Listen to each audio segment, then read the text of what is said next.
Excursions into the Encyclopedia Britannica are always interesting, if not always illuminating. In the 14th edition of this distinguished handbook, there is no entry of any kind under the word soul. It is simply completely ignored. Turning to the older form, anima, by which the soul was recorded by Aristotle, we find no entry under that. Hopefully we turn to psyche to see if this will be more profitable. There is a brief entry under this word summarizing the fable of Cupid and Psyche, containing no intimation or suggestion that the word has any other meaning. So we turn to psychology and find there the opening statement: psychology is the science of the mind. Thus the soul, as we are more or less inclined to think of it, receives no major heading in this work. There is no doubt that by checking the index we will find many articles bearing upon the religious and philosophical meaning of the concept of soul, but it rates no major entry, no mention. This is more or less the result of a trend that has been going on now for better than a century, in which the effort has been consistently made to identify the internal life of man entirely with his mental and emotional structure. It has been taken for granted that all older concepts were more or less exploratory, that they were seeking to understand a certain internal part of man, but that all of this exploration has come more or less to naught, and what remains is the simple fact that inside of man is a mental instrument, and that this mental instrument, which also has emotional factors involved in it, may be and should be scientifically considered as the only soul that man has. This, of course, is utterly contrary to the very institutions of philosophy from which even the term psychology originally came. Psychology does not mean literally the science of the mind. It means actually the science of the soul. But in order to have some comprehension of value in the use of this term, the soul, I think we must spend some thought and consideration in trying to estimate how the more ancient groups of people, scholars, mystics, philosophers, considered this part of knowledge, this part of philosophy which deals with the human psyche or anima and its involvement in mortal concerns. There have always been two distinct points of view on this, and perhaps the conflict between them has led to the confusion of the present day. To one group, the soul represented the internal self. It represented, therefore, in broad terms, all of man apart from the body and its energies. The soul was therefore the person in the body. It was the soul that actually constituted the thinking, feeling, moving force within man.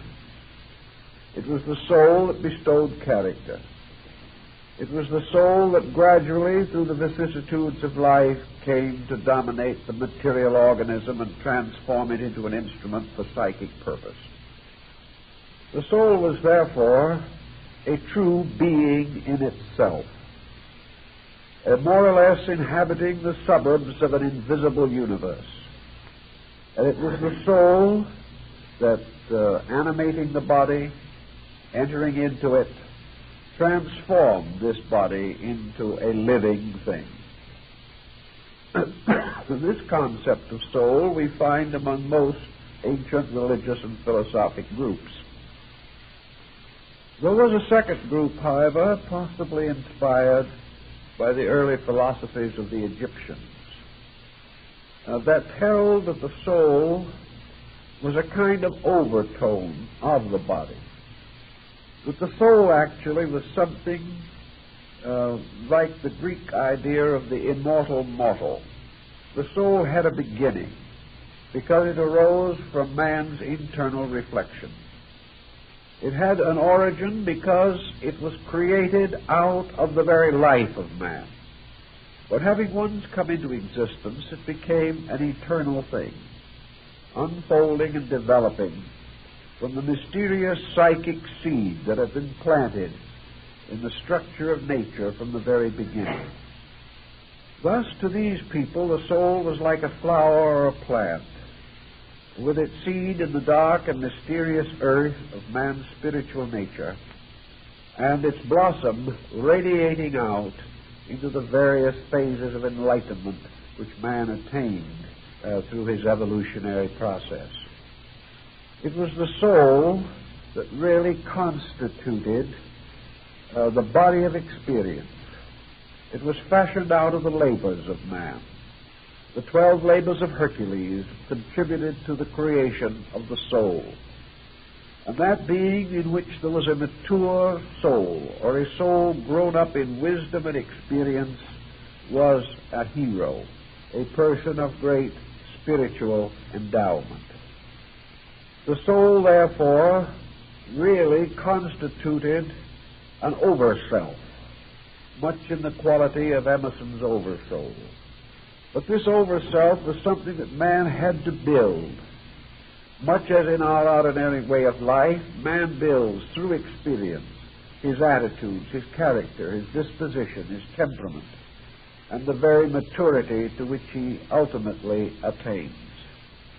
The soul growing up in man, therefore, was like a person passing through life, learning as it proceeded, gaining certain lessons, and accomplishing in older years a kind of wisdom, a wisdom arising out of living itself. The soul was consequently this wisdom body.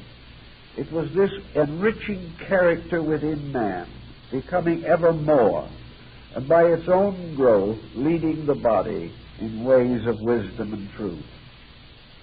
The Eastern peoples more or less follow this same concept, except that they extend the pattern to make what we might term the psychic self as something which evolves not through a single lifetime, but along the whole chain of re-embodiments included in the concept of reincarnation.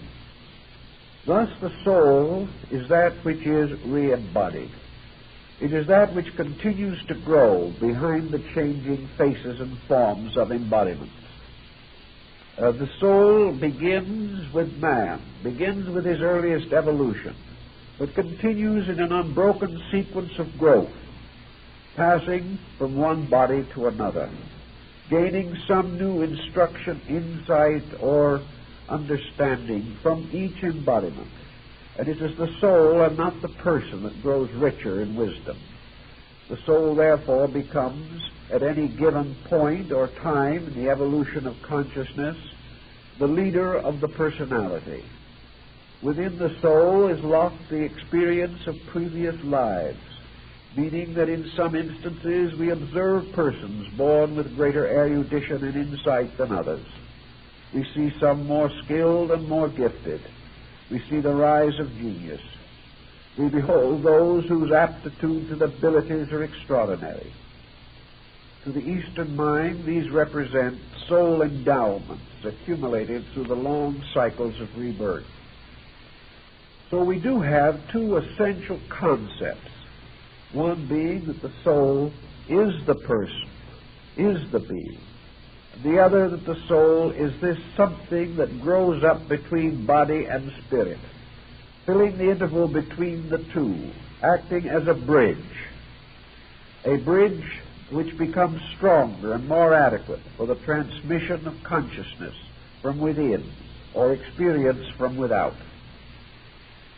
It is around this concept that the soul is something that is building with man that psychology gained its consolation and differentiated its own point of view. Psychology, however, has usually taken it for granted that man has only a single embodiment. Therefore, that the soul has its origin, its growth, its maturity, and its end within the span of a human lifetime. But it is in the soul, even in this concept, that what we might term the richest part of life is unfolded. It is the soul also which becomes the source of the various pressures and intensities which mark individuality. It is this soul, variously conditioned according to science by both heredity and environment, that the individual must turn to for the understanding of his own inner life.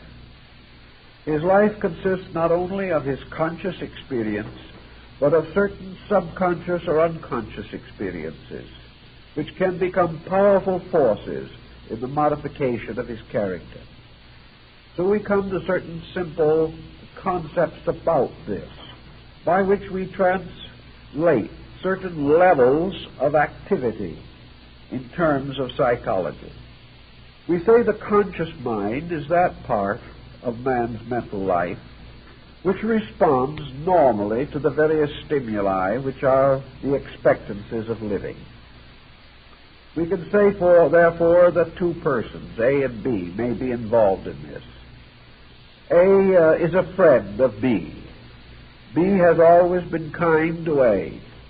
Therefore, A is fond of B. There seems to be no problem here. We can explain the reason for this like in the natural tendencies and temperaments of these people. We find there is no mystery whatever in the association of these two persons. Each is reacting according to obvious circumstances which we can explain without any consideration of dark, mysterious elements. But we may take another A and B for a momentary comparison. A knows B, and from the first day he met B, A heartily disliked him. B has done nothing to injure A. B is not aware of any reason why this antagonism should exist. B naturally likes A, but A naturally dislikes B. Now why? This problem is no longer so easy of solution. We can no longer put together some evident and obvious elements and say this is cause and effect. We now find A reacting in a manner inconsistent with environmental phenomena. A is not fulfilling expectancy. A is under some kind of a conditioned pressure. So the problem must arise to find out, if we can, why A, who has not been injured by B and may have received favors from him, still dislikes him. To find the answer to this, psychology seeks to probe into the subconscious part of man's mind. It seeks to discover, if possible, hidden reasons for the animosity that exists. One of the simplest of all these hidden reasons could be similarity, or perhaps association. It is quite possible that sometime in his life A has known someone resembling B. This other person in some way was unfair or unkind to A. Therefore, when A meets B for the first time, this old hurt, this wound, this unhappy situation is refocused, and A associates B with a previous injury. Thus, he naturally has an antagonism which will remain unless he is a big enough person to overcome the subconscious prejudice. Here we see another type of pressure moving less obviously under the surface of A's personality. Out of the study of A's secret pressures, therefore, a certain type of psychology has been developed. It has attempted to discover the reason for unreasonable mental and emotional conduct. To some degree, it has been successful in this, but in some cases it has been almost completely unsuccessful. Also within this area, there is another problem with which psychology has been still less adequate, and that is where it is not a matter of A disliking B, but that A has a deep and wonderful gift for music or art, and B has none of these characteristics. B is comparatively giftless. He is simply an extremely ordinary person. A is an extraordinary person. Now, the question of the psychological pressures of excellence, this question is more difficult to solve than that of prejudice. The answer we would naturally seek in the classical way, whether A has been subjected to some environment in which he had peculiar advantages over B in the attainment of genius. This may or may not be a fruitful line of research. Probably 3/4 of the time it is fruitless. The next question is, can we trace this from heredity? Is it possible that in the background of A there have been great artists and great musicians and great achievements, even though several generations back? Tracing this is, of course, increasingly difficult as we retire where fewer and fewer records are available. But often there is almost nothing to indicate that this is the solution. It may well be that A comes from a family of 5 children. Of these 5, he alone is talented, but all the others share in the same heredity. This offers question which is at the moment more or less shelved for future consideration. It will not fit into the approved pattern of things, but the human mind is very slow to change patterns that seem to be reasonably satisfactory, whether they are applicable or not. So we then have to try to find out, if possible, how it happens that A has entirely different endowments from B or from other members of his own family. And this would seem to point out the necessity of increasing the perspective on the psychic life of man to include more than one embodiment. It would seem necessary to assume that A carries a potential, that this potential came from somewhere, and that this potential was not an accident. It was not something that was merely fortuitously bestowed. It is easy enough to fill the universe with accidents if we want to think this way. But this thought very seldom contributes anything to the advancement of concrete knowledge. We must then assume that all abilities have their origin in some reasonable cause. And here's where psychology gets itself into one of its primary difficulties. Being unable to explain any cause that is consistent with its own concepts, psychology is forced to fall back upon an abstract concept of heredity that cannot be demonstrated for lack of data, or it must fall back upon the fortuitous belief that somewhere in the environment, recognized or unrecognized, the solution to the mystery must lie. Or else it must take the ground and circumstance that some individuals are endowed and some are not, for no good reason. Psychology has been dealing with the problem of no good reason for some time.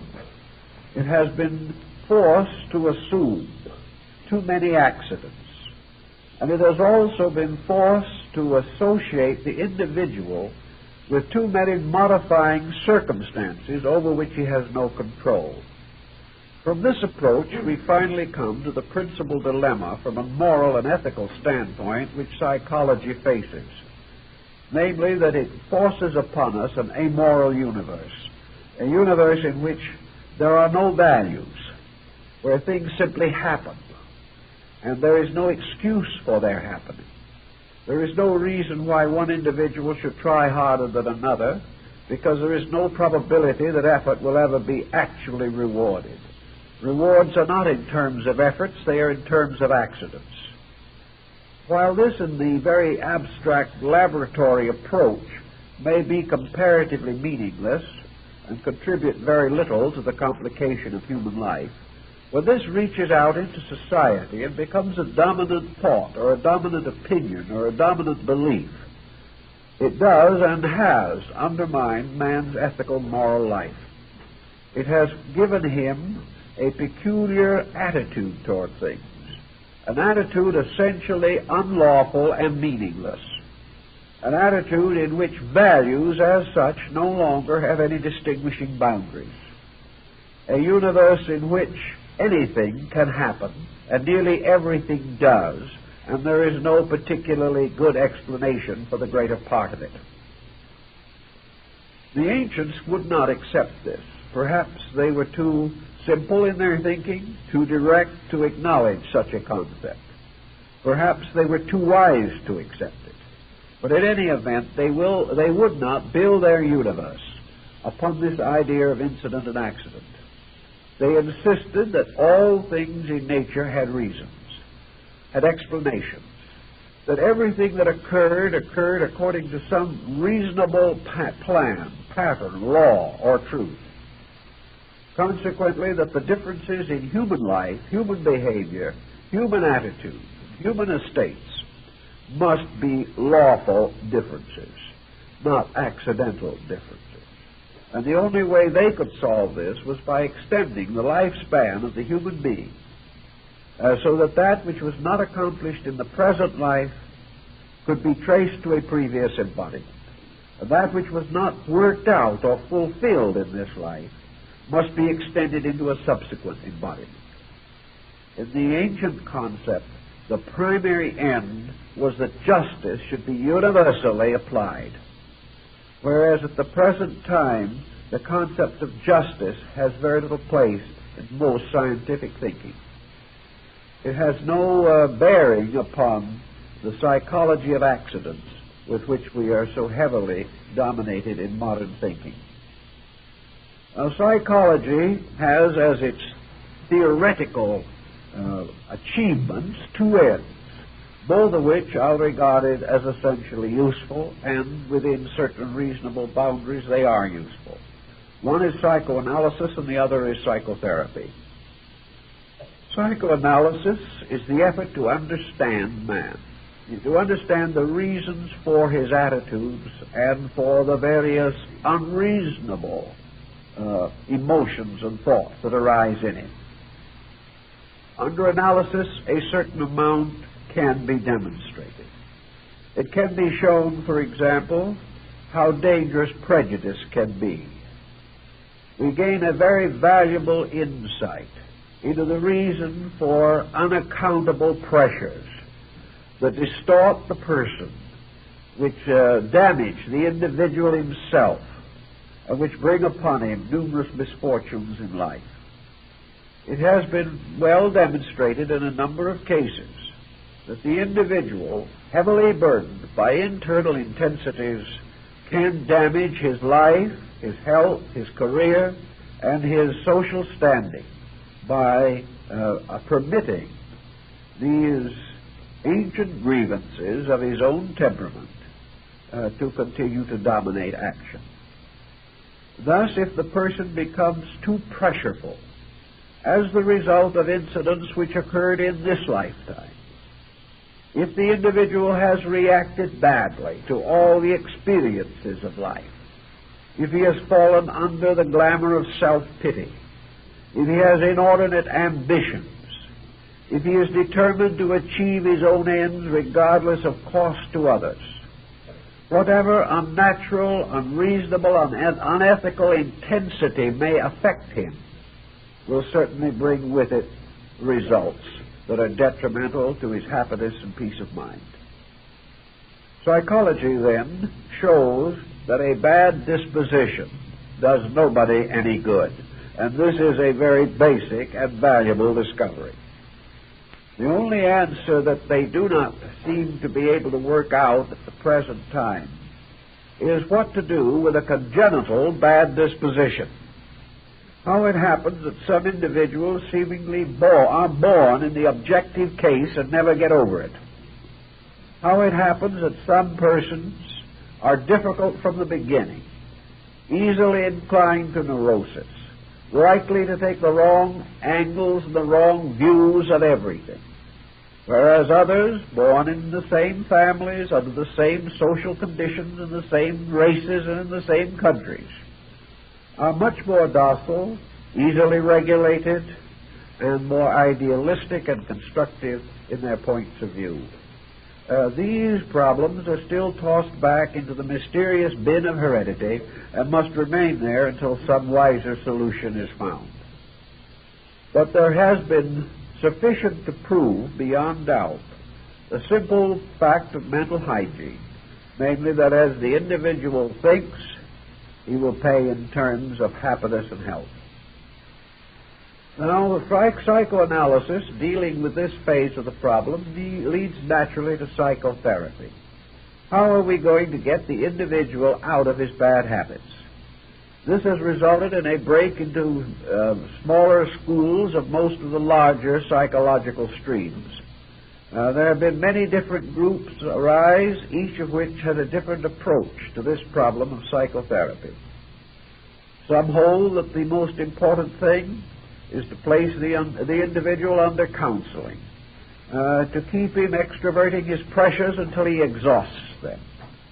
Others feel that the individual can gradually be taught to appreciate by a kind of inward experience the quality of his own mistake, and out of this will come gradually a rescuing or restoring of normalcy by the effort of the patient himself. Others have resorted to hypnosis, drug therapy, and everything that can be devised by modern science to help the individual to fight the tensions which his own pressures and dispositional intensities have created within him. To a measure, this type of psychotherapy has been helpful. It is especially helpful in advanced cases of psychiatry.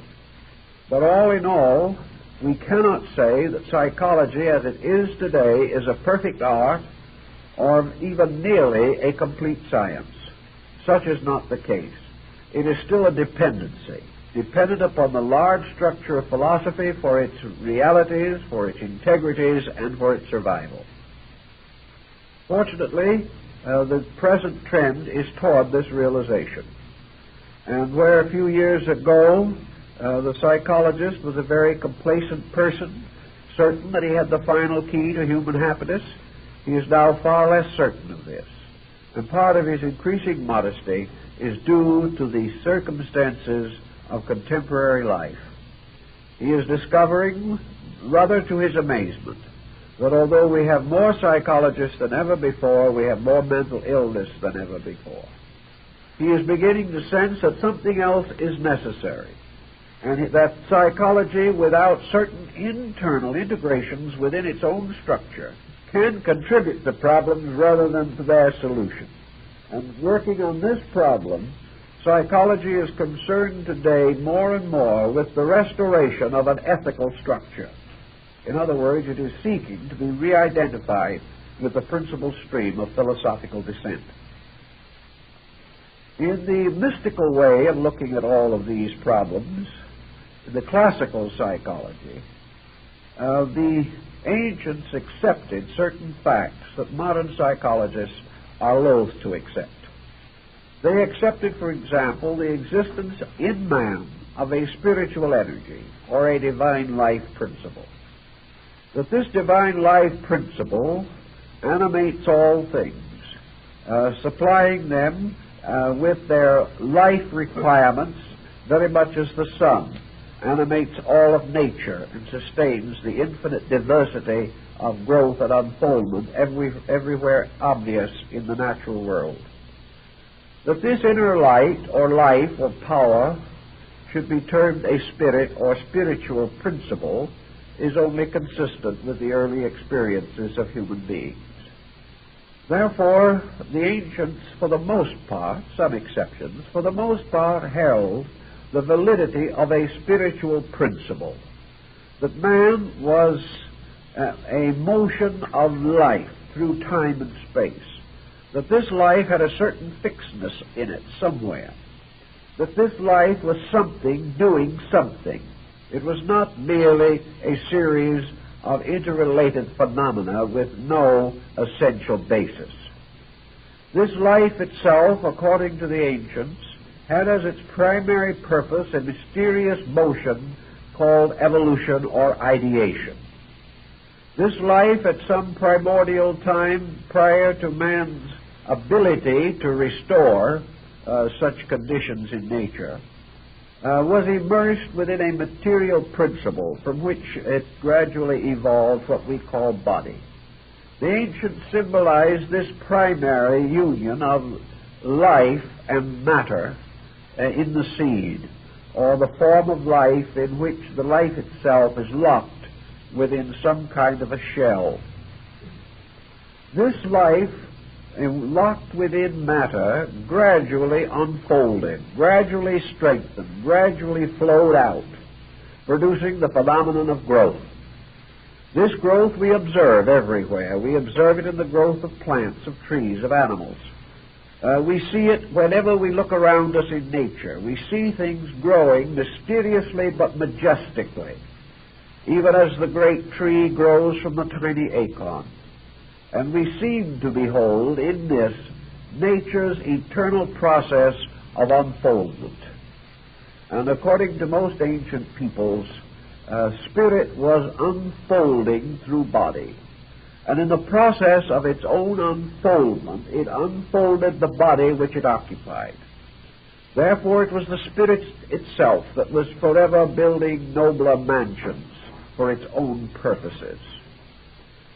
The ancients recognized spirit and matter as the polarized opposites of a universal essence or principle. They did not regard matter as something apart from spirit, but as a condition of it. They did not represent or figure spirit as being isolated from matter. Rather, they regarded spirit and matter as the polarities of one eternal agent. And man's spiritual life, descending from the mysterious roots and sources in the unknown, uniting itself with body, ensouled body, and transformed body into a living thing. Body rising from the earth, passing through the infinite diversity of manifestation which we call the evolutionary process, gradually unfolded its own potentials from a monocellular organism into the compound being which we call man. The action of life upon matter caused matter to take upon itself design or purpose. It was as though, as the German mystic Davy says, life placed its seal upon matter. And matter therefore received the impression of this seal and manifested the design, inscription, or monogram that was placed upon or cut into the seal. Davy calls this seal and its impression the signatura rerum. It is the great signature of the divine power.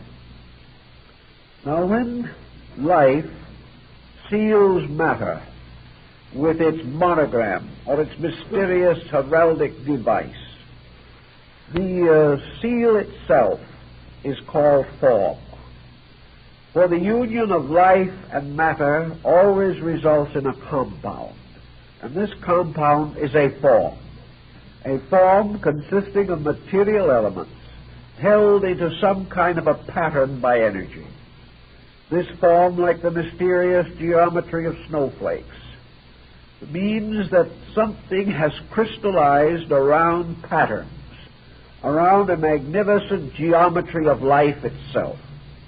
And the ancients held that man was a compound consisting of this mingling and fusion of life and matter, and that as a result of this mixture or commixture of this chemical process in the universe, man became what we see, what we know, what we experience today.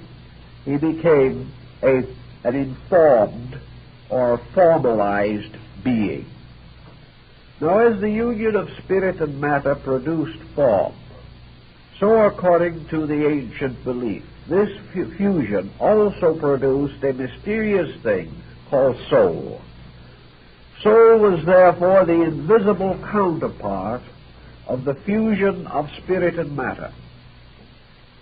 And then man became a creature possessing a form, possessing faculties, powers, perceptions, reflections, the capacity for meditation and concentration. When he developed the mysteries of memory and forethought and intuition and inspiration, as these powers began to develop within him, they resulted in the gradual development of a new creature. This new creature had a body similar to the bodies of animals. He had a life eternal in the light of God. But between this body and this spirit, there was emerging, evolving, and unfolding a mysterious individuality. This individuality was the person. This individuality was man, or manas, the ancient Sanskrit root word for man, also meaning the thinker. Thus man became a living, thinking being. And with his living and thinking, he reacted in an infinitude of ways to the challenge of his environment. We can trace this evolution back to the Stone Age. We can trace it back to the time when man first desired to perpetuate the records of his own kind by making crude drawings and sculpturings upon the walls of caves and on the faces of cliffs. We can see his struggle through the beginning of arts and sciences. We can see him discovering fire. We can find him gaining gradually skill in the hunt. We find him inventing weaving and pottery, little by little advancing himself. Other creatures that we know did not do these things. Some showed rudimentary tendencies to social organization, as the ant and the bee, but they never developed beyond a certain degree. We find man, however, going on and on, not only adjusting himself to the world in which he lived, but gradually developing the abstract faculties of the mind. We find him speculating and thinking about things. We find a religion arising in his consciousness. And little by little, this fusion of spirit and matter, producing, as we say, the rudimentary principle of mind, began to enrich this mind. And this mind, in turn, began to enrich the life of the person in the material world. And by degrees, over vast periods of time, the mind took leadership over the body, and more used the body for its own purposes. Man no longer simply existed to survive. As soon as mind began to take over, man began to think in terms of leisure. Man began to contemplate the possibility of an inner life apart from the mere struggle for survival. Out of leisure came the arts and sciences, the philosophies, the literatures, all of the music, the theater, the drama, dance, every development of man's psychic life. These all came from the leisure or the power of the individual to have a life inside, and a life which it was not necessary to completely smother in order to maintain physical existence. So man gradually began to conspire on how to gain for himself greater freedom from the stress of material need. He learned by degrees how to save the seed and augment the crops. He learned how, by industry, to make useful devices. He invented light so that his hours of darkness would not be so complete, and he would have greater time for contemplative life. Little by little, therefore, the human being built up between spirit and body a structure of experiences, a structure rich in the story of the struggle of an inner being to express itself. Now, religion may in some instances identify this inner being totally with spirit. But the animal has spirit. The bird, the fish, the insect, all these creatures have spirits. They are all alive. They are just as much alive as man. But they have never individualized this mysterious middle ground. They have never taken life and gradually given it a certain integration. They have never created the power to create leisure for themselves. They've never found the way to use this leisure. If these other creatures had ever gained this power and this skill, they would probably have long ago overwhelmed man, because they outnumber him, and in many ways they are infinitely more resourceful than he is. But they have never had this sense, this mysterious power of gaining mastery over destiny. So we find gradually in this middle distance between spirit and matter the arising of the true human being. We find him therefore suspended twixt heaven and earth, dominion wielding. He is like the Chinese triad of heaven, earth, and man. For in man, heaven and earth are locked, and they are also revealed.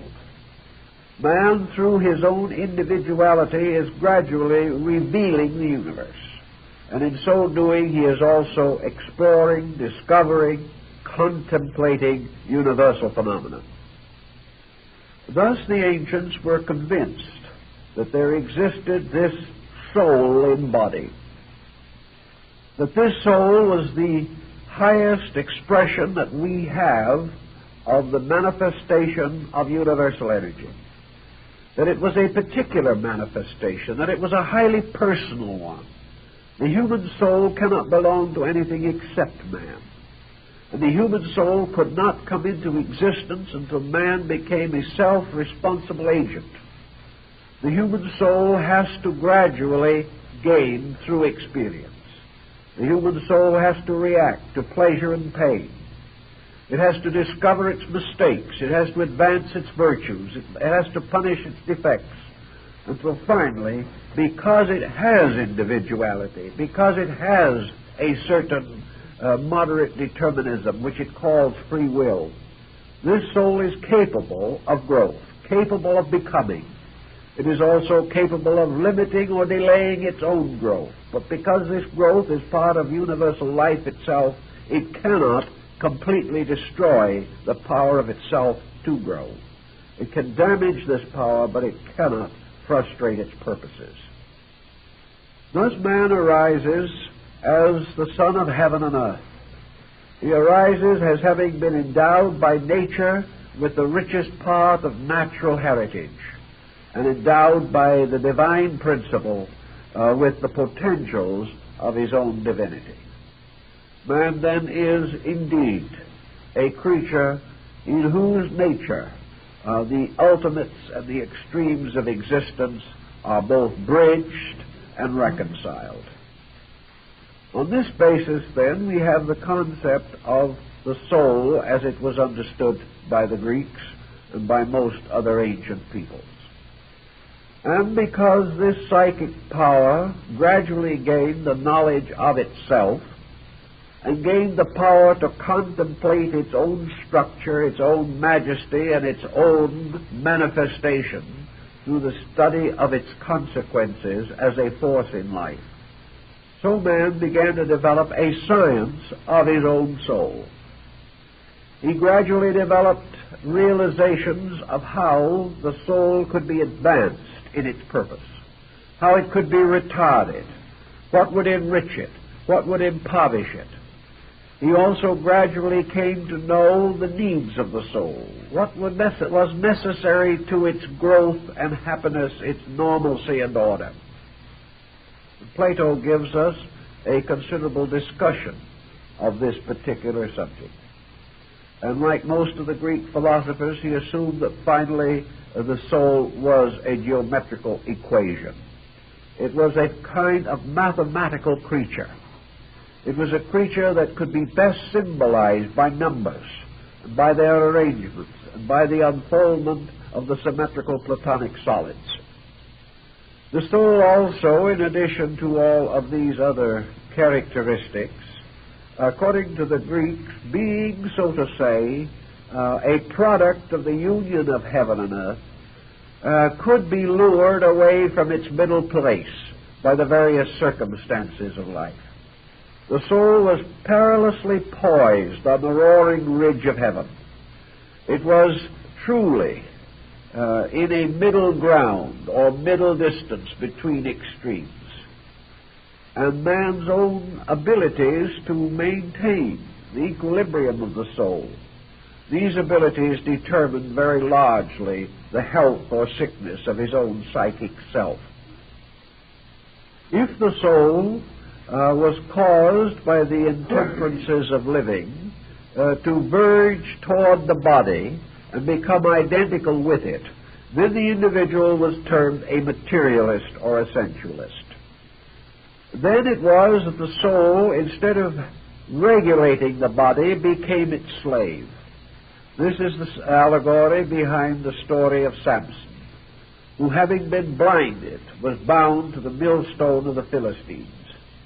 This soul that is blinded by materialism becomes, as it were, bound to the millstone of the material world and its problems, grinding out corn for profit, continually enslaved by the very body which was fashioned for its purpose and for its unfoldment. As the soul went or verged nearer and nearer to body, it was said to enter into a stupor, or to become obsessed or possessed by body. It became numb and intoxicated with the pressures of the senses, until finally this soul descended into a darkness, losing all sense of its own existence, forgetting that it was a living thing, and remembering no part of its divine origin, a point again brought out for the parable of the prodigal son, and in the Gnostic legends by the hymn of the robe of glory. The soul, having thus lost all sense of its own divinity, of its own nobility, became simply an instrument for the gratification of the sensory perceptions. Its thoughts were only in terms of the comforts of the body, the fulfillment of material ambition. It dealt in stratagems and spoils.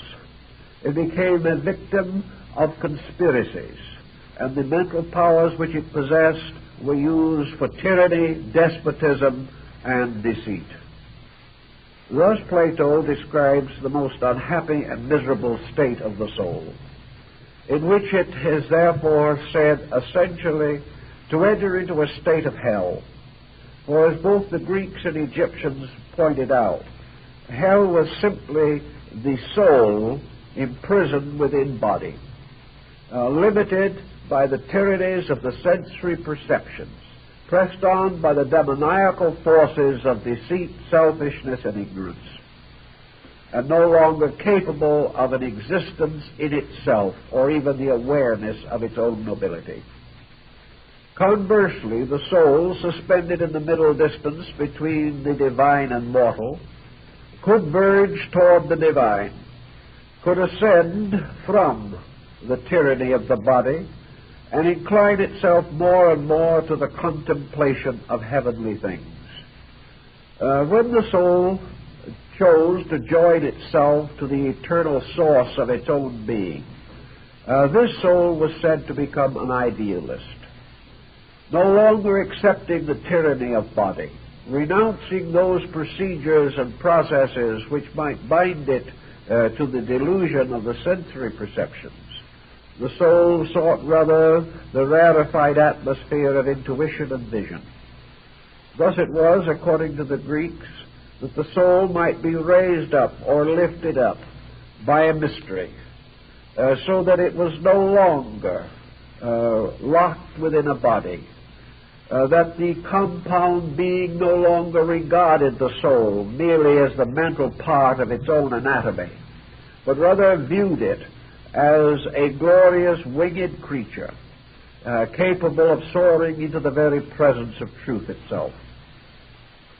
The ancient mysteries of the Greeks, the Egyptians, the Hindus, and other nations which possessed the secret religious systems These ancient mysteries had as their purpose the separation of the soul from the body without death.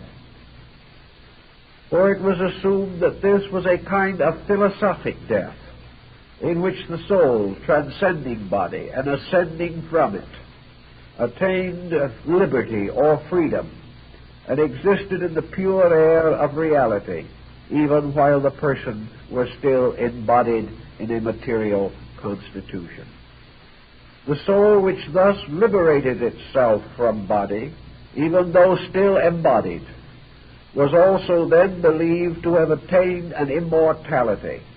For the soul, once liberated by its own insight, could not in that embodiment or in any other future embodiment ever lose this enlightenment, because the soul in its own nature could not be embodied, and once it was free from the primordial ignorance which had brought with it from the beginning, once it had matured beyond the condition of ignorance, it could no longer be forced into that ignorance. It could no longer again be identified with body, so that while this person might be born again many times, he would be born and would at an early age or in coming maturity achieve the realization of the dignity of his own soul. This was the concept around which the primitive psychology of the ancients was built. It was built on the great concept of liberating the soul from sensuality, liberating the soul not by forceful measures, not by some desperate discipline, but liberating it by persuasion, by gradually inviting it to contemplate nobility, by instructing it in the noblest and most gracious of the arts and sciences, by perfecting it in philosophy and religious insight, and by inspiring it to seek continuously and unfailingly for the spiritual source of its own life. It was this soul, therefore, that attaining a certain immortality was ultimately, as described by Pythagoras in the Golden Verses, reunited again with the divine power from which it came.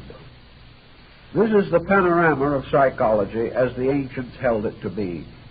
We can see how modern psychology is a fragment of this, but lacking a larger picture, lacking the great moral inducements, lacking the great ethical institutions, lacking these systems of meditation and contemplation which led to the purification of the soul, lacking even a philosophy for the emancipation of the psychic life from bondage to matter. Psychology cannot bring about the final end which it seeks to attain. It must therefore remain forever a partial science, unless it finally reaccepts into itself the full structure of the ancient learning to which it once belonged. Now, in addition to the problem of psychology, we must turn to the next phase of our problem, which is epistemology. The word epistemology comes from a Greek word which means knowledge. And the main problem and concern of epistemology is to discover the nature of knowledge. And this is a question which is of great importance to thoughtful people and no importance to the thoughtless. Many individuals have no interest whatever in knowledge. They accept certain things as knowable and certain things as not knowable, and that is the end. Or they think of knowledge as opposed to ignorance. Knowledge being that which they know, ignorance that which others know. This situation we find everywhere in human experience. There are very few persons, regardless of the inconveniences under which they subject themselves, will admit that they do not know. Yet, actually, if we begin the study of knowledge, it helps to maintain in us an appropriate humility. What is knowledge? Here is a very difficult thing to define. Even the word itself presents great difficulties. For those who are not thoughtful, there are never any difficulties. But at the same time, there are never any results. But to the more cautious, to the more considerate, the problem of knowledge must presume something else. Knowledge can only exist if there is something to be known. Knowledge must therefore be dependent entirely upon the validity of that which can be known. Now, modern attitudes toward knowledge are quite different again from those of our classical ancestors.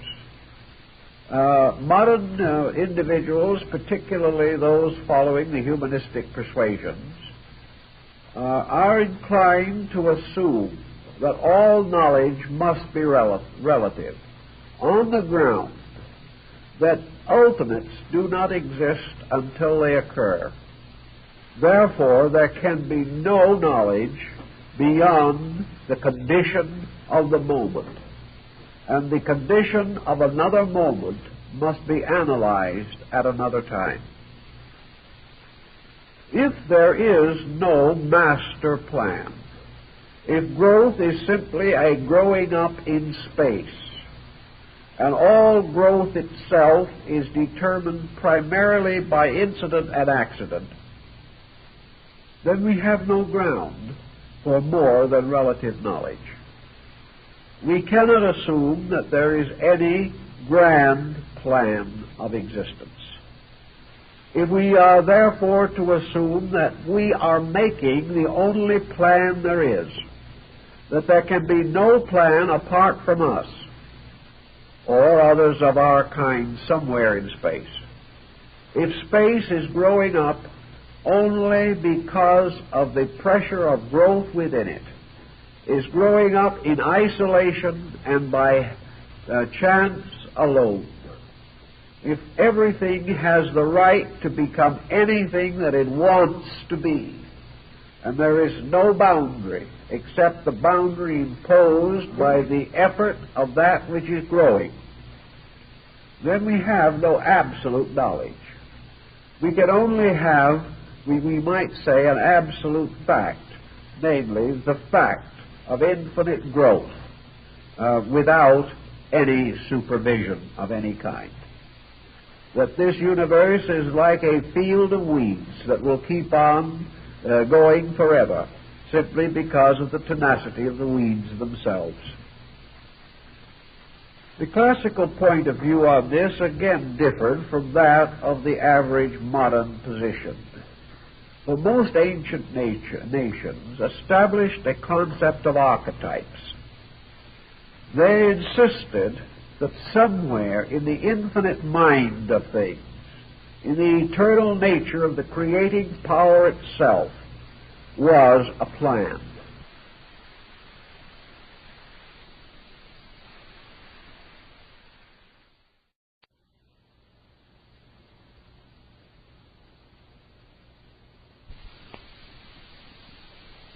That this plan has always existed. That life is fulfilling a plan. That growth is ordered. That things are growing from something to something. That all growth is leading in a direction predestined and foreordained before the beginning of the world, to use a good old scriptural term. Therefore, that there is somewhere a final, inevitable group of realities. These realities, known or unknown, recognized or unrecognized, acknowledged or denied, remain the same. Nothing changes them. Man may shake his fist at them forever, but he does not diminish them in any way. The individual may live many lives without knowing that they exist, but nevertheless they exist within him and he in them from the beginning. The concept of archetype would assume, therefore, that in the mind of God, reality is a fact, that reality exists. Therefore, that in the nature of mind of God abides what we would call absolute knowledge. Now, this is absolute knowledge to the degree that we recognize deity as absolute life. If we recognize deity as a conditioned existence, then we must recognize the knowledge possessed by deity as a conditioned knowledge. But up to the present time, we have never reached a point where we dare to speculate too greatly on this final problem. We have to assume that for us, absolute knowledge is the full and complete knowing of the universal plan or purpose for which we were intended and for which the universe was created, and toward which both ourselves and the universe are moving inevitably. The moment we acknowledge or accept the fact of a universal, all-including and all-inclusive plan, we then contemplate on what we can know about it. And then epistemology posits the next question. Man is a conditioned creature. He exists with a certain group of faculties. He exists with a certain mental development. This differs somewhat in all persons, but the whole gamut of it, as manifested on this planet by human beings, is a comparatively narrow field. If we divide or create a concept covering the knowledge of the person who knows the least of all men and the person who knows the most of all men, we are still within a comparatively narrow limit of knowledge. That the human being, then, if he is a conditioned being in the process of moving from a present state to a better state, it is assumed that the knowledge that he can possess now is the knowledge of his present state, or at his present state. And that if tomorrow he is a better person, he can tomorrow have a greater knowledge. Therefore, man's power to know unfolds with himself. And that because of this, the individual in this world can never be absolutely certain unless he is absolutely perfect. And as perfection of this measure is a rarity, to say the least, there does not seem to be a superabundance of absolute knowledge. Ethically, we go into the next question naturally. Is absolute knowledge necessary to a creature possessing only finite capacities? Is it necessary that the finite should understand the infinite? Probably it is not necessary. But it is part of man's ambition to overestimate himself, and out of a little knowledge to assume that he is worthy of a greater knowledge. But we do know certain things within the range of epistemological thinking, namely that knowledge can be increased in man to some degree in the course of even a single lifetime. We may say, therefore, that the child who has been to school has more knowledge than the infant. We may assume that the mature human being has more knowledge of some kind than the child, and that the person who has lived out his 80 years of a rich life of experience has more knowledge than a young person in their teens or 20s. All the things being otherwise equal, we therefore say that there are two ways in which knowledge can be increased. First, by education, and second, by experience. These two forms, therefore, gradually increase the knowledge which the person possesses. But this increase is usually limited to a comparatively narrow area of material needs, responsibilities, or desires. The person experiencing material things becomes learned in them. An individual going to school becomes informed in the arts and sciences of his times and conditions. But it cannot be said that either of these persons has broken through the comparatively narrow boundaries of material knowing or material information. Epistemology then brings out the question, are there other ways of knowing? Epistemology does not say that knowledge has to be limited to education and experience, but it points out that these form a simple example of how knowledge can increase even upon one level of activity. Knowledge does not, however, transcend that level so long as it is related to the education and the experience of that level alone. Philosophy also points out that by certain interior attainments above the ordinary, based perhaps upon the advantages of being embodied with a more mature soul than that to be found in another person, certain individuals possess a greater degree of essential knowledge than others. By essential knowledge, we now mean knowledge which enriches life rather than merely enriches living. And knowledge by means of which the internal and eternal values of existence become more clearly comprehensible to consciousness itself.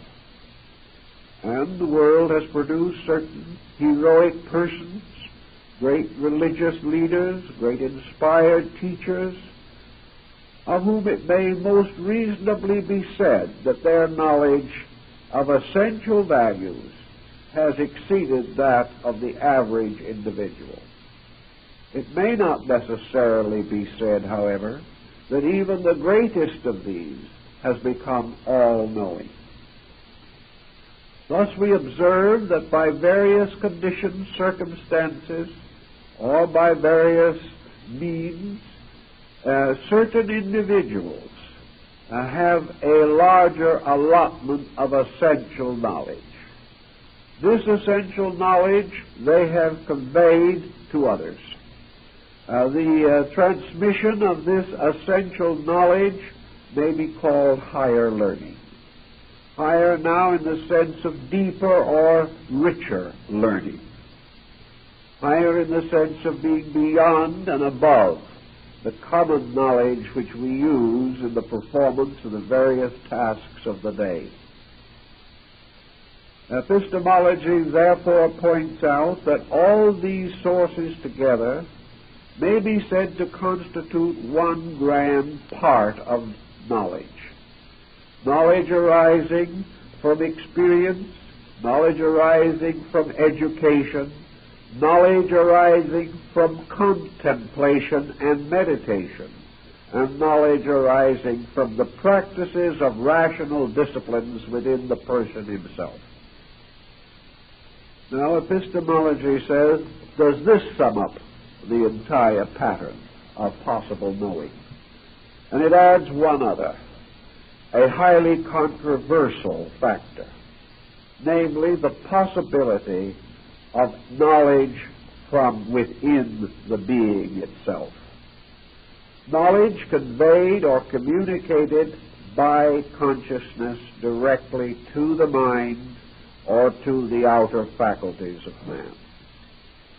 This kind of knowledge has been termed illumination, the mystical experience, cosmic consciousness, or as some of the older mystical Christian writers called it, knowledge which is inspiration, or perhaps knowledge which is bestowed by God. This type of knowledge, epistemology acknowledges. It accepts that such type of knowledge is possible, but points out that by the very nature of it, it presents certain inevitable difficulties. Difficulties which can be cheerfully overlooked or even denied, but whether we deny them or overlook them, they still remain also factual and unchanging. The first problem of internal knowledge or inspiration, or we might say the grace of God conferring insight. This peculiar situation has to be judged again in terms of consequences, which are the only guides that we have. And we observe that so-called inner knowledge is not always in agreement. That individuals having visions, insight, mystical experiences are not always in agreement as to the facts resulting from these experiences. We know also that so-called intuitions and inspirations may or may not prove justified. We know that individuals claiming visions or peculiar insight have frequently been wrong. Therefore, we cannot say that these visions are inevitably true simply because they come from the inside of human consciousness. Psychology steps in here and points out that almost any mental or emotional attitude arising in man can be colored or discolored by the psychic interval through which it has to pass. Thus, we can say that, empirically speaking, it is perfectly possible for an absolute knowledge to exist in the nature of God, and this knowledge to be revealed to a large degree, perhaps not absolutely, but to a degree beyond the ordinary communications of knowledge, and that this communication is possible by an inward experience called mystical, or of an illumination, or an enlightenment, or a spiritual attainment, by means of which the individual shares to an exalted degree insight into the realities of life. Epistemology covers this, affirming that it is possible, affirming that it has occurred, but not willing to commit itself as to whether even such experiences are absolute. In other words, whether it is possible absolutely for the finite or the conditioned fragments of which we call human consciousness to possess or to communicate either from its own source to its own mind or from its own mind to other minds the absolute knowledge of reality. The general tendency in this view has been to say that theoretically it is possible. Practically it has not been known to occur. But as against this absolute factor, there has been a great deal of relative transmission of knowledge, vastly in excess of that commonly available to man. And there has been, undoubtedly, legitimate internal inspiration, illumination, and mystical insight arising from the nature of man himself. And it has also been assumed in epistemology that in practical consideration, by all the laws of reason, this knowledge coming from within or arising in the inner life of man is the most direct knowledge which man is capable of receiving, inasmuch as it has less losses through transmission, that it is also experienced immediately rather than merely being communicated, and that everything else being equal, experienced inner knowledge is more valid than communicated knowledge, which must pass through various channels to reach the sensory perceptions of the individual.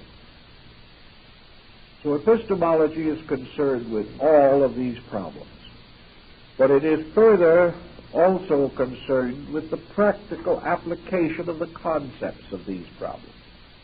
And I think in this phase, epistemology moves very close and into very intimate association with both Eastern and Western mysticism. If it does give us a vision or a concept of a universal process, it must, by virtue of philosophy itself, give us some insight as to how these ends can be attained, how the individual can increase in essential knowledge, how he can use knowledge more effectively in the maintenance of his own life, and perhaps with more understanding in relationship with other people. I believe that the first quality which epistemology is inclined to bestow is modesty, a most seemly and becoming virtue. Modesty arising in this science is based upon the extraordinary difficulties attendant upon essential knowledge. Therefore, that the probabilities that one individual has it in greater abundance than another, these such probabilities are relative rather than absolute. Epistemology teaches us, first of all, not that others are probably wrong, but perhaps that we ourselves are probably wrong. That we cannot dogmatize. That the individual who makes unconditioned, unqualified assertions of abstractions is not true simply because he makes such assertions. That anyone can assert, but that the only one who is able to be sure is a person whose total knowledge, whose total consciousness has been greatly elevated. In the Western systems, the mysteries sought to communicate the laws of such elevation. And in the Eastern mystical systems, Buddhism, Vedanta, and Yoga have attempted to achieve the same end. All knowledge, whether it comes from inside or outside, is subject to the damage wrought by the psychic integration or disintegration of the individual.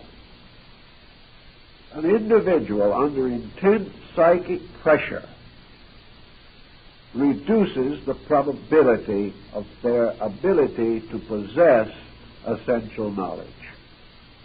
Regardless of what they know, the pure stream of knowledge is disfigured by their own intensity. An individual in whose nature hatred or greed or avarice or intemperance or intolerance strongly exists, such a person is incapable of a clear channel for the dissemination of essential knowledge. Knowledge cannot escape the contamination of the instruments through which it passes. Therefore, a knowledge which in its substance and in its essence may be beautiful is profane to become a tyrannical error if the instrument through which it passes lacks grace of spirit and insight and tenderness and gentleness and charity. So it was assumed by all ancient peoples that the most important of all channels for the communication of knowledge is the internal channel. That knowledge is communicated, essential knowledge, most directly between consciousness and the mind, and finally through the sensory perceptions of the individual himself. But what we call the psychic focus is therefore the point where knowledge, moving from its invisible causes, flows into visible expression in some form. Either it is put into thoughts, or into words, or into forms and colors, or into formulas of one kind or another. But this knowledge is always moving through the psychic integration of the person. And if this integration is poor, the consequence must be inadequate. So the ancient system sought to purify the channels of this communication. It was assumed that if the individual was able to completely disentangle self-interest from knowledge, that he would be in the most favorable condition to possess true knowing. If, however, self-interest of any kind existed, it threatened the integrity of essential knowledge. Thus, while knowledge from within is the most pure in principle, knowledge from the outside is often the most effective in practice. For example, the individual, under the normal conditions of life, may never be able to intuit or gain from within himself as clear a concept of knowledge as he can read from Socrates. Not because he couldn't, but because he lacked the integration which made possible the communication of this knowledge. He even lacks the thought forms by means of which he could embody this knowledge in practical ideas. He lacks the ability to rationalize the very impulses of knowledge that might come to him. Therefore, while it is true that the mystic, in a pure state of subjective insight, can receive a pure stream of knowledge more clearly, more intimately, more immediately than he can ever receive it from the outside, this is not true of the average person. It is not true of the average person because he lacks a trained instrument. Now, we may say that when someone like Socrates puts his thoughts into words, and these words are translated into another language, and we finally read them, that there have been many opportunities for errors to creep in, that we are far removed from even Socrates as a basic source of knowledge. This is true. But it also remains true that human experience has shown us that even with these restrictions, limitations, and imperfections, the average person, living the average kind of life, and with the average degree of internal development, cannot equal of his own thinking the wisdom of Socrates. He simply is not able to do it. He lacks the internal development which makes this possible. Therefore, it is sometimes better for man to choose a good teacher from the outside until he is able to integrate his own psychic organism, until he is able to find that perfect temperance of the soul, which the ancients called the climate of enlightenment. While this individual is subject to temper fits, depressions, spells, and attitudes of an intemperate nature, is burdened with innumerable fixations and problems of this world, has solved none of the immediate and environmental situations that confront him every day. Such a person is in no condition to receive a pure stream of inspiration. Now, the answer to that one also presents another question in epistemology, namely the experience that we sometimes seem to have, as in the case of Paul of Tarsus, where an individual with practically no known virtues was the recipient of a divine revelation, and that Paul received the vision of Christ when many of the most pious and sincere of the Christ followers never had any such vision given to them. And yet Paul at that time was on his way to persecute the Master. I think the answer to this has to lie in a chemistry which we cannot solve in a one-life theory. The experience that came to Paul came as the result, undoubtedly, of a long previous record of karma.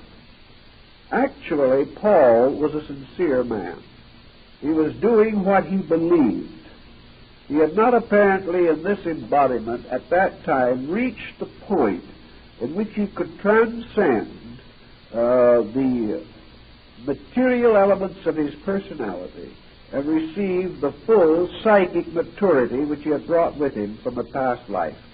Whereas man matures physically and intellectually, say around his 21st year, the average person does not mature psychically till they're at least 30. Therefore, Paul had not picked up his own insight. He had not revived the pattern of his own previous merits as they had been built up. And it was when he received this maturity of his psychic life that he suddenly realized his mistake and repented of it genuinely and sincerely for the rest of his life. But even prior to that, I think the records all indicate that he was a very sincere person doing that which he believed to be right. And this was important in his karma. Now, in the same way, under certain conditions, individuals who apparently have very little claim to spiritual maturity have apparently had authentic spiritual revelation. Epistemology faces this problem also. It points out certain conditions which can arise within the life of the individual, conditions which have to be lawful even though we cannot fully understand them. One of the problems that seems to play a factor in this is that very often psychic or mystical revelations are found among comparatively simple and untutored people. This may be partly due to the fact that these individuals have not developed the tremendous materialistic intensities which dominate the life of other more sophisticated individuals. Therefore, the simple, the meek, those of extremely humble nature, seemingly are peculiarly suited to receive visions and mystical experiences. Perhaps it is because these simple people have very little selfishness in them. They have never really thought of building a tremendous personal sophistication. I think that was true of Baby, a very simple, pious man who never for a moment questioned the simple faith that he held. He tried to live it. He lived a simple life as a shoemaker. And perhaps by his very detachment from the illusionary pressures that mark more sophisticated existence, he was an available channel. And this availability, again, probably goes back to psychic maturity at a past time. Altogether, in all probabilities, where illumination or the mystical experience seems to strike a person whose qualifications are not obvious to us, I think we have to recognize with the ancients that these things rest with a karmic law that goes back over a very long period of time. And that the working of this karmic law may or may not be obvious to anyone studying merely the external personalities of these individuals. Epistemology also goes into the nature of essential knowledge as to what it is. What is the most essential knowledge that we can conceive of? And I think the only answer that we can positively say to that is that the most essential knowledge is to know that there is a universal or divine plan.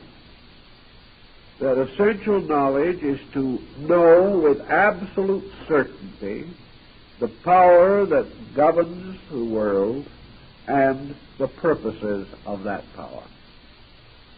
From that point on, all growth lies not in knowledge but in obedience. And knowledge must be the basis of enlightened obedience. We cannot obey efficiently or practically that which we do not know. This is the excuse for knowledge. This is why epistemology is important, is that it must provide the individual with the facts needed for the direction of his own conduct in action. If this knowledge is not available, then the individual cannot direct his own life. So the nature of knowledge, the possibility of the attainment of knowledge, and the substance of that to be known, all of these become moral forces in the life of man in his evolutionary growth. Today, we have very largely theoretical knowledge. Therefore, we have many beliefs that are accepted but are not known. We have some beliefs that are acknowledged but not vitally followed. simply because the individual has not experienced any vitality in these beliefs. As a result of this alone, we have hundreds of millions of nominal members of religious groups who are not practicing their religious beliefs. They may to some degree be trying, but there is no energy in this. There is no libido behind it, because this doctrine, this creed, this code is simply something that has been imparted to them. It is something held in common by many members of a sect. It has never been vitalized by any internal experience. It has never taken on the form or quality of essential knowledge. We therefore can go against our opinions, or go against the opinions of others with very little hesitation. But it is extremely difficult to go against that which we internally know by experience. Experience must ultimately convert us all. And experience is either a man's intuitive, psychic recognition of truths as a result of the daily processes of life, or experience is man's participation in an overstate of knowing through visions, through inspiration, through intuition, or other extrasensory perceptions. Such knowledge as is derived from the internal has the greater authority, but also presents the greater hazard because we do not know what level this inspiration has touched. We are not sure that it has reached into the core of things. It may only be a psychological pressure arising from some willful purpose of our own, some determination to achieve a goal which is not universally appropriate. So we have to be extremely careful in the estimation of this type of revelation. But it does occur, and all other things being equal, internal experience is the most powerful of all forces. In most religious systems of antiquity, religious experience of this nature, as in Zen and in other Eastern sects, was the result of dedication and discipline. The individual gradually grew in the capacity to receive inner light. He placed his life under the most rigid controls. He detached himself from all artificial or unreasonable pursuits. He simplified his conduct in every way possible. He did not necessarily renounce the world, but he certainly renounced worldliness as a force within himself. He sought to moderate all desires and appetites, and most of all to direct his attention most forcibly and continuously towards those noblest aims and ends which were appropriate. He sought to increase knowledge of all useful arts and sciences. He sought to build all of the intellectual and moral strength that he could, so that this could support his spiritual endeavor. Most of all, perhaps, in all these processes, he sought for the gradual renunciation of the sense of selfness. He sought to leave behind, as far as he could, all purposes which might be regarded as self-motivated. He no longer wished to succeed. He no longer feared to fail. He no longer worried about pride. He no longer had any competitive instincts about knowing. His only desire to know was based upon his simple desire to obey the laws of God. When he desired only to obey, to acknowledge, to venerate, when his one and only purpose was to fulfill that which deity desired, and he had no human equation left, then, as Plotinus tells us, he approaches divinity. He makes the necessary requirements in his own life. And usually, where we are dealing with mystical experiences, we have a right to examine these factors. And the individual who believes that he has a valid experience must, to some measure, estimate his own character as to whether, so far as he knows, he is a valid person, whether he is entitled to such experience, whether his own life justifies his receiving a greater knowledge than he presently possesses. If he is not using well what he knows already, there seems to be little reason why he needs more. If he fails in the common things, there is no good reason why he should share in uncommon things.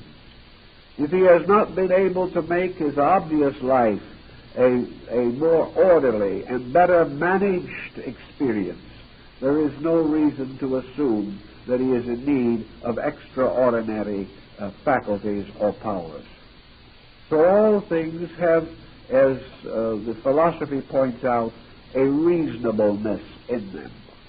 And epistemology is therefore not only the science of knowledge, it is the science of the reasonableness of becoming able to know, the science of the reasonableness of whom will receive knowledge, how it will be given, what its laws are, how knowledge administers its own estate, and how knowledge, in the proper and full course of things, becomes the inevitable birthright of every living thing. These are the various phases and departments of epistemology, and through the consideration of them simply, directly, and honestly, I think we can find that this branch of philosophy makes a valid contribution to our general improvement. Well, I think that's all for this evening. I'll take my sniffles home.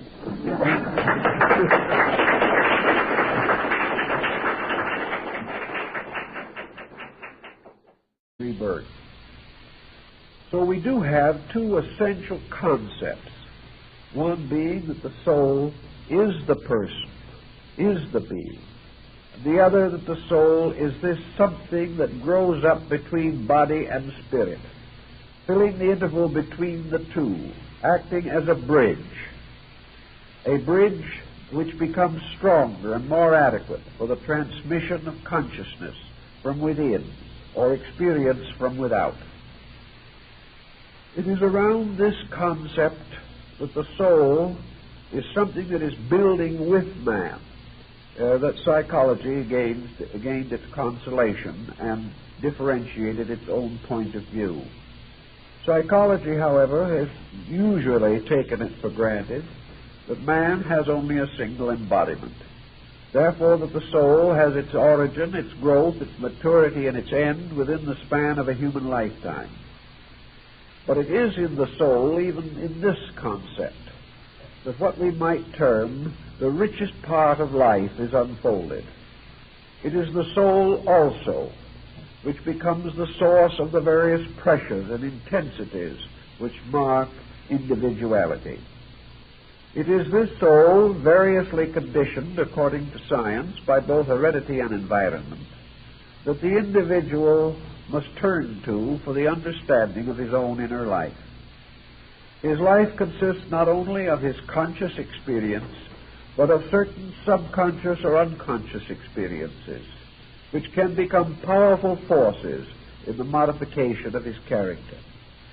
So we come to certain simple concepts about this, by which we translate certain levels of activity in terms of psychology. We say the conscious mind is that part of man's mental life which responds normally to the various stimuli which are the expectancies of living. We can say, therefore, that two persons, A and B, may be involved in this. A is a friend of B. B has always been kind to A. Therefore, A is fond of B. There seems to be no problem here. We can explain the reason for this like in the natural tendencies and temperaments of these people. We find there is no mystery whatever in the association of these two persons. Each is reacting according to obvious circumstances which we can explain without any consideration of dark, mysterious elements. But we may take another A and B for a momentary comparison. A knows B, and from the first day he met B, A heartily disliked him. B has done nothing to injure A. B is not aware of any reason why this antagonism should exist. B naturally likes A.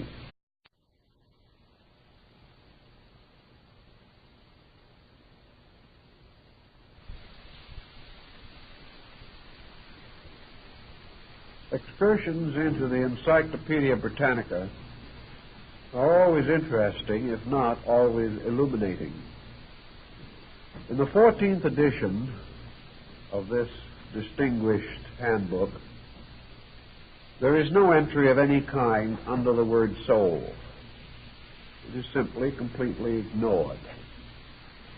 Turning to the older form, anima, by which the soul was recorded by Aristotle, we find no entry under that. Hopefully we turn to psyche to see if this will be more profitable. There is a brief entry under this word summarizing the fable of Cupid and Psyche, containing no intimation or suggestion that the word has any other meaning. So we turn to psychology and find there the opening statement: psychology is the science of the mind.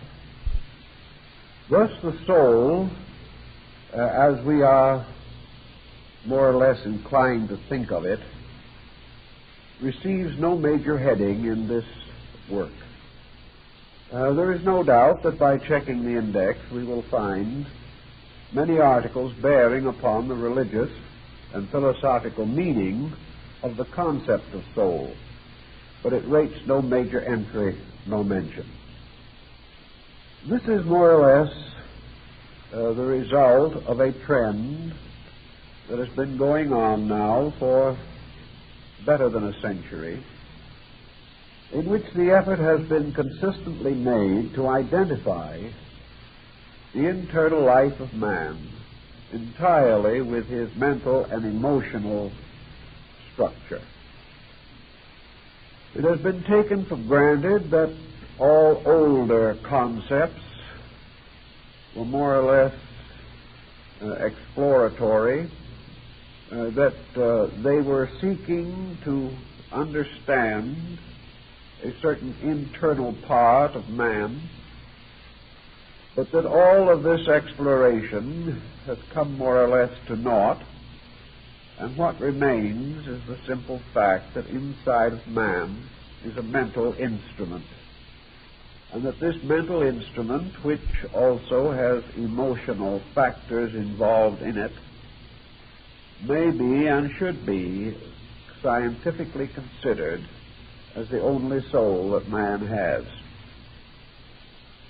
This, of course, is utterly contrary to the very institutions of philosophy from which even the term psychology originally came. Psychology does not mean literally the science of the mount into the various phases of enlightenment which man attained through his evolutionary process. It was the soul that really constituted the body of experience. It was fashioned out of the labors of man. The 12 labors of Hercules contributed to the creation of the soul. And that being in which there was a mature soul, or a soul grown up in wisdom and experience, was a hero, a person of great spiritual endowment. The soul, therefore, really constituted an overself, much in the quality of Emerson's oversoul. But this overself was something that man had to build. Much as in our ordinary way of life, man builds through experience his attitudes, his character, his disposition, his temperament, and the very maturity to which he ultimately attains. The soul growing up in man, therefore, was like a person passing through life, learning as it proceeded, gaining certain lessons, and accomplishing in older years a kind of wisdom, a wisdom arising out of living itself. The soul was consequently this wisdom body.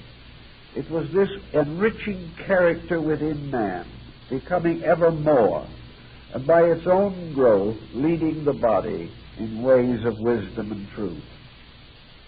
The Eastern peoples more or less follow this same concept, except that they extend the pattern to make what we might term the psychic self as something which evolves not through a single lifetime, but along the whole chain of re-embodiments included in the concept of reincarnation. Thus the soul is that which is re-embodied. It is that which continues to grow behind the changing faces and forms of embodiments. The soul begins with man, begins with his earliest evolution, but continues in an unbroken sequence of growth, passing from one body to another, gaining some new instruction, insight, or understanding from each embodiment. And it is the soul and not the person that grows richer in wisdom. The soul, therefore, becomes, at any given point or time in the evolution of consciousness, the leader of the personality. Within the soul is locked the experience of previous lives, meaning that in some instances we observe persons born with greater erudition and insight than others. We see some more skilled and more gifted. We see the rise of genius. We behold those whose aptitudes and abilities are extraordinary. To the Eastern mind, these represent soul endowments accumulated through the long cycles of... But A naturally dislikes B. Now why? This problem is no longer so easy of solution. We can no longer put together some evident and obvious elements and say this is cause and effect. We now find A reacting in a manner inconsistent with environmental phenomena. A is not fulfilling expectancy. A is under some kind of a conditioned pressure. So the problem must arise to find out, if we can, why A, who has not been injured by B and may have received favors from him, still dislikes him. To find the answer to this, psychology seeks to probe into the subconscious part of man's mind. It seeks to discover, if possible, hidden reasons for the animosity that exists. One of the simplest of all these hidden reasons could be similarity, or perhaps association.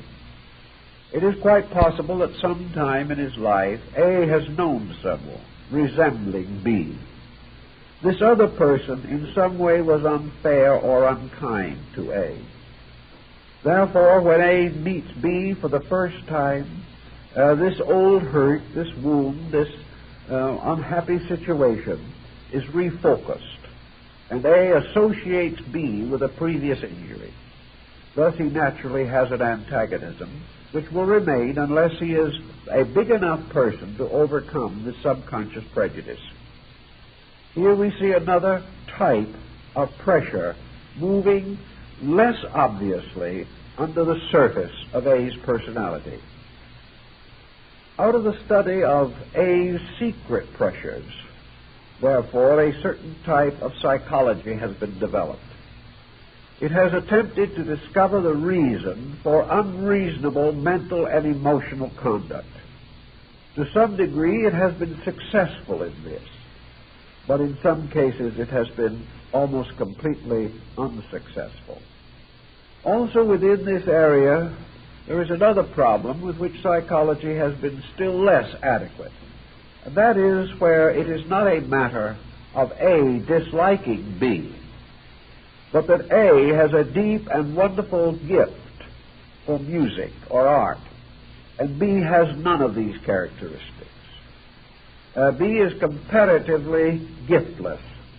He is simply an extremely ordinary person. A is an extraordinary person. Now, the question of the psychological pressures of excellence, this question is more difficult to solve than that of prejudice. The answer we would naturally seek in the classical way, whether A has been subjected to some environment in which he had peculiar advantages over B in the attainment of genius. This may or may not be a fruitful line. It means actually the science of the soul. But in order to have some comprehension of value in the use of this term, the soul, I think we must spend some thought and consideration in trying to estimate how the more ancient groups of people, scholars, mystics, philosophers, considered this part of knowledge, this part of philosophy which deals with the human psyche or anima and its involvement in mortal concerns. There have always been two distinct points of view on this, and perhaps the conflict between them has led to the confusion of the present day. To one group, the soul represented the internal self. It represented, therefore, in broad terms, all of man apart from the body and its energies. The soul was, therefore, the person in the body. It was the soul that actually constituted the thinking, feeling, moving force within man. It was the soul that bestowed character. It was the soul that gradually, through the vicissitudes of life, came to dominate the material organism and transform it into an instrument for psychic purpose. The soul was, therefore, a true being in itself, more or less inhabiting the suburbs of an invisible universe. And it was the soul that, animating the body, entering into it, transformed this body into a living thing. This concept of soul we find among most ancient religious and philosophic groups. There was a second group, however, possibly inspired by the early philosophies of the Egyptians, that held that the soul was a kind of overtone of the body. That the soul actually was something like the Greek idea of the immortal mortal. The soul had a beginning because it arose from man's internal reflection. It had an origin because it was created out of the very life of man. But having once come into existence, it became an eternal thing, unfolding and developing from the mysterious psychic seed that had been planted in the structure of nature from the very beginning. Thus, to these people, the soul was like a flower or a plant, with its seed in the dark and mysterious earth of man's spiritual nature, and its blossom radiating out